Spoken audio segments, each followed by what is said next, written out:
నేను చాలాసార్లు కూడా చెప్పాను, మీరందరూ కూడా చూసింటారు, ఒక్కసారి కాదు కొన్ని వందల సార్లు చెప్పి ఉంటాను. ఇవాళ కేసీఆర్ గారు మా పార్టీ అధ్యక్షుడు, ఆయన యొక్క ఆదేశాలను తూచా తప్పకుండా పాటించే ఒక క్రమశిక్షణ కలిగిన కార్యకర్త హరీష్ రావు అని చెప్పిన. ఇది బహుశా వందల సభల్లో చెప్పిన, టీవీ డిస్కషన్స్లో చెప్పిన, ప్రెస్ మీట్లలో చెప్పిన, చిట్చాట్లో చెప్పిన, అనేక సందర్భాల్లో కూడా చెప్పిన. సో మీరు అన్నట్టు కేటీఆర్ గారికి నాయకత్వం అప్పచెప్తే స్వాగతిస్తాను, డెఫినెట్గా ఐ కోఆపరేట్.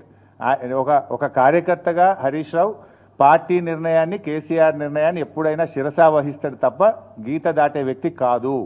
ఇది నా 25 ఏళ్ల రాజకీయ ప్రస్థానం చూపిస్తుంది. 25 ఏళ్ల నుంచి నేను బీఆర్ఎస్ పార్టీలో ఉన్నాను. పార్టీ జెండా పుట్టుక నుంచి ఈ రోజు వరకు కేసీఆర్ గారి అడుగుజాడల్లో వారి సూచనలకు అనుగుణంగా పనిచేసేటువంటి ఒక కార్యకర్తగా హరీష్ రావు పనిచేసిండు, రేపు కూడా చేస్తాడు.